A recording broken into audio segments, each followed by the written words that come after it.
जिसे कभी दुनिया ने हाशिए पर रख दिया था, आज वही मुल्क पूरी दुनिया के लिए एक मिसाल बन रहा है। और इसकी सबसे बड़ी वजह है कैप्टन इब्राहिम ट्रोरे, वो नौजवान लीडर जिसकी आंखों में डर नहीं, सिर्फ हौसला है, जो न तो पश्चिमी ताकतों के आगे झुकता है और न ही गुलामी की विरासत को ढोता है। सिर्फ 36 साल की उम्र में वो बन गया है मिलियंस ऑफ अफ्रीकन्स के लिए उम्मीद की सबसे चमकती किरण। आज हम बात करेंगे उन 20 मेगा प्रोजेक्ट्स की जो इब्राहिम ट्रोरे की लीडरशिप में बुर्किना फासो की तकदीर को पूरी तरह बदल रहे हैं। खेतों में अनाज उगाने से लेकर फैक्ट्रियों में रोजगार देने तक, स्कूलों में नई सोच भरने से लेकर सड़कों पर नई रफ्तार देने तक, और सेना की ताकत से लेकर आसमान को छूने के सपनों तक, बुर्किना फासो अब सिर्फ एक देश नहीं बल्कि एक मूवमेंट बन चुका है। Project number 1, tomato plant. जब कैप्टन इब्राहिम ट्रोरे सत्ता में आए तो सबसे पहले उन्होंने देश की भूख और किसानों की हालत को समझा। बुर्किना फासो में बड़ी मात्रा में टमाटर उगता था, लेकिन उसकी सही कीमत नहीं मिलती थी। किसान सड़कों पर फेंक देते थे या फिर औने पौने दामों में बेच देते थे। इस समस्या को हल करने के लिए ट्रोरे ने 2 बड़े टमाटर प्रसंस्करण केंद्र बनवाए, एक बोगो द्यूलासो में और दूसरा याको शहर में। अब वहाँ टमाटर से गूदा और चटनी बनती है जो देश के अंदर इस्तेमाल होती है।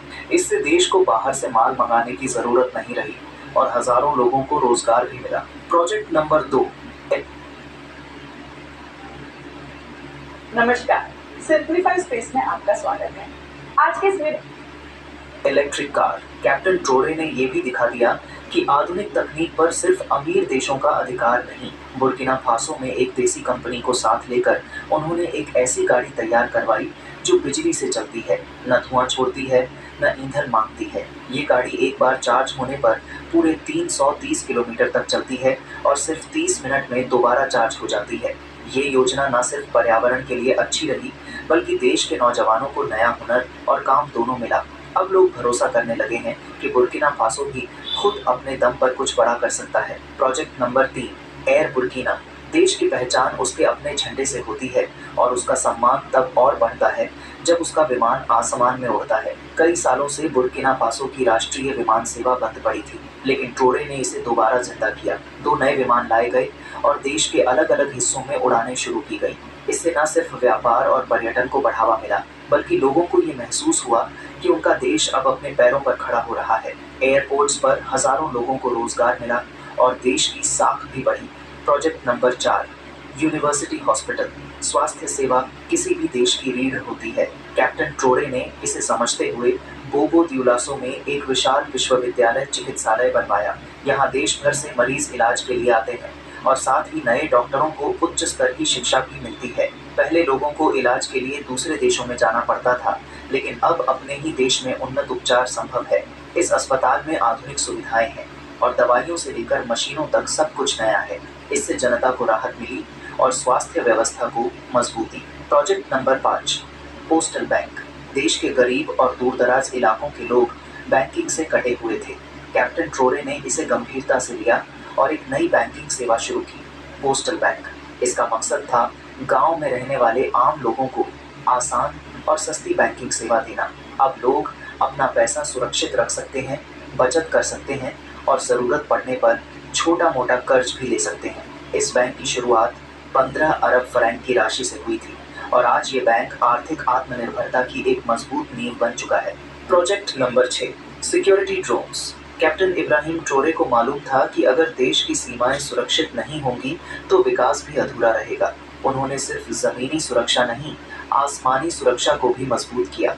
तुर्की से अत्याधुनिक निगरानी ड्रोन मंगवाए गए जो दुश्मन की हरकतों को हवा से देखकर सटीक जानकारी देते हैं। अब देश के सीमावर्ती इलाकों में फौज के साथ साथ आसमान से भी निगरानी होती है। इससे आतंकवादियों और घुसपैठियों की हिम्मत टूट चुकी है। यह फैसला देश की सुरक्षा के लिए ऐतिहासिक साबित हुआ। Project number 7, water project. Burkina Faso जैसे देश में जहां गर्मी तीव्र होती है और पानी की कमी आम बात है, वहां जल की सुरक्षा सबसे बड़ा सवाल बन चुका था। कैप्टन ट्रोरे ने इसे गंभीरता से लेते हुए एक विशाल जल सुरक्षा योजना की शुरुआत की। 145 मिलियन डॉलर की लागत से ये योजना शुरू हुई, जिसका उद्देश्य था देश के हर कोने तक साफ और सुरक्षित पानी पहुंचाना। कुओं की मरम्मत हुई, टंकी बनाई गई और गांव-गांव तक पाइपलाइन बिछाई गई। आज बुर्किना फासो के लाखों लोगों को पीने का साफ पानी मिल रहा है। Project number 8, traffic interchange.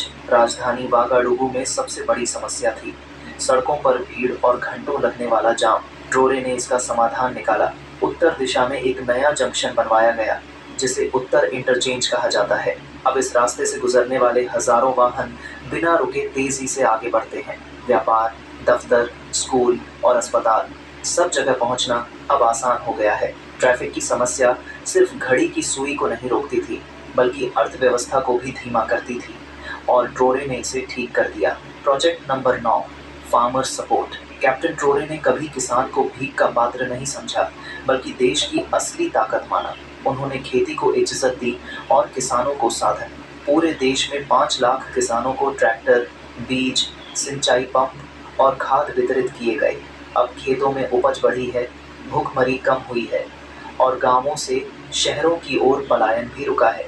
यह सिर्फ एक योजना नहीं थी बल्कि एक किसान के माथे की शिकन को मुस्कान में बदलने का काम था। Project number 10, Sankara museum.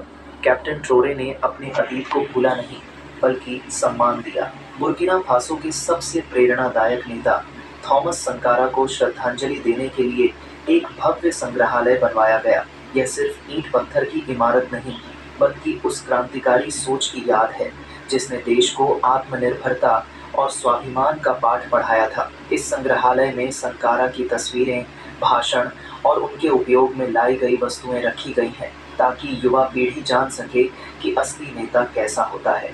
Project number 11, solar power. Burkina Faso में सूरज भरपूर चमकता है लेकिन पहले उसकी रोशनी सिर्फ गर्मी देती थी। अब वही रोशनी देश को रोशन कर रही है। कैप्टन ट्रोरे ने देश भर में सौर ऊर्जा केंद्र लगवाए, गांवों से लेकर शहरों तक। अब लोग अपने घरों में सूरज की रोशनी से चलने वाली बिजली का उपयोग कर रहे हैं। इससे न सिर्फ बाहर से बिजली मंगाने पर लगने वाला खर्च घटा बल्कि पर्यावरण भी सुरक्षित हुआ। हर छत पर अब उम्मीद की किरण जगमगाती है। ये योजना बुर्किना फासो को ऊर्जा के क्षेत्र में आत्मनिर्भर बना रही है। प्रोजेक्ट नंबर 12, क्रेडिट स्कोर खराब होने पे बैंक वालों का रवैया ये होता है और अगर क्रेडिट स्कोर अच्छा हो तो बैंक वाले आपके पीछे ही पड़ जाते हैं। देखो भाई, मेरी गलती थी। Gold refinery. बुर्किना फासो सोने की खान के लिए जाना जाता है लेकिन अफसोस, यहाँ का सोना पहले बाहर भेजा जाता था और उसकी असली कमाई विदेशी कंपनियां खा जाती थी। कैप्टन ट्रोरे ने ये अन्याय खत्म किया। 2023 में देश का पहला स्वर्ण शोध केंद्र शुरू किया गया। अब हर दिन 400 किलो सोना देश में ही परिशोधित होता है। इससे देश को करोड़ों की कमाई हो रही है और हजारों युवाओं को रोजगार मिला है।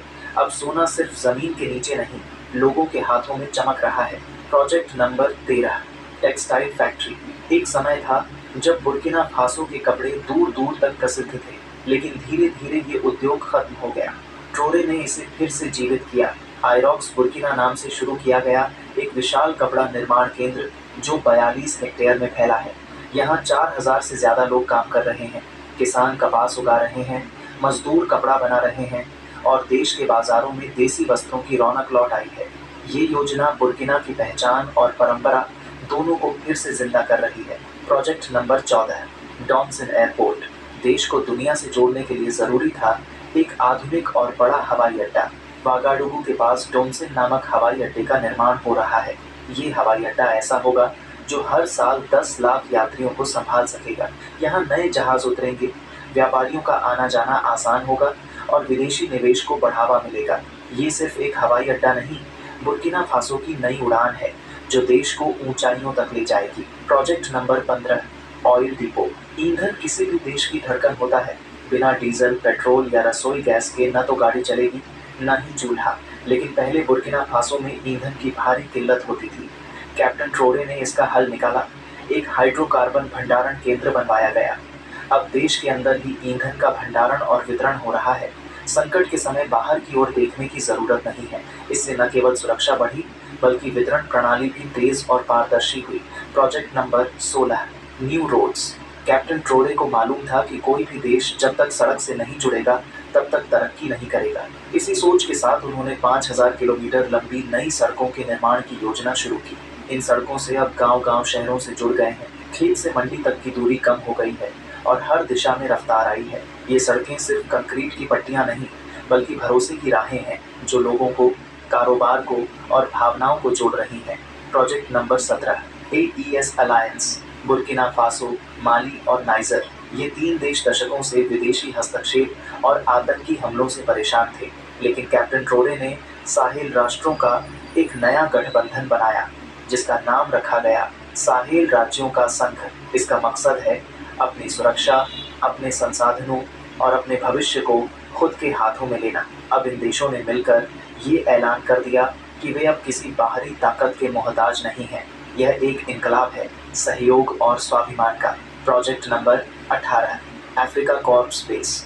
देश की रक्षा केवल बंदूक से नहीं होती, उसके पीछे एक मजबूत रणनीति और आधुनिक व्यवस्था भी चाहिए। ट्रोरे ने रूस की मदद से एक शक्तिशाली अफ्रीका कोर सैन्य केंद्र स्थापित करवाया। यह केंद्र देश की सेना को आधुनिक प्रशिक्षण, हथियार और निगरानी प्रणाली उपलब्ध कराता है। इससे बुर्किना फासो की सैन्य ताकत कई गुना बढ़ गई है। अब देश की सीमाएं और आंतरिक इलाके पहले से ज्यादा सुरक्षित हैं और दुश्मन अब सोच समझकर कदम रखता है। Project number 19 cement plant. देश में भवन निर्माण, सड़कें, पुल और स्कूल तब बनेंगे जब अपने पास सीमेंट होगा। पहले बुर्किना फासो को सीमेंट बाहर से मंगवाना पड़ता था, जिससे समय भी लगता था और पैसा भी ज्यादा खर्च होता था। कैप्टन ट्रोरे ने चीन के साथ मिलकर एक विशाल सीमेंट कारखाने की नींव रखी, जिसकी उत्पादन क्षमता है 2000 टन प्रतिदिन। अब देश में निर्माण कार्य तेज हो रहा है और हजारों लोगों को रोजगार भी मिल रहा है। यह उद्योग अब देश की नींव को और भी मजबूत कर रहा है। Project number 20 nuclear power. Traoré की सबसे बड़ी सोच का प्रतीक है परमाणु ऊर्जा संयंत्र। रूस की प्रसिद्ध संस्था के साथ मिलकर बुर्किना फासो में पहली बार परमाणु बिजली बनाने का प्रकल्प शुरू किया गया। ये ऐसा कदम है जिसे उठाने का साहस आज भी बहुत से विकसित देश नहीं करते। अब देश के पास खुद की बिजली होगी, वह भी बिना प्रदूषण के और बिना बाहरी दबाव के। यह सिर्फ बिजली का स्रोत नहीं, बल्कि भविष्य की ऊर्जा क्रांति का बीज है। एक गरीब समझे जाने वाले देश ने बता दिया, सोच बड़ी हो तो कुछ भी मुमकिन है।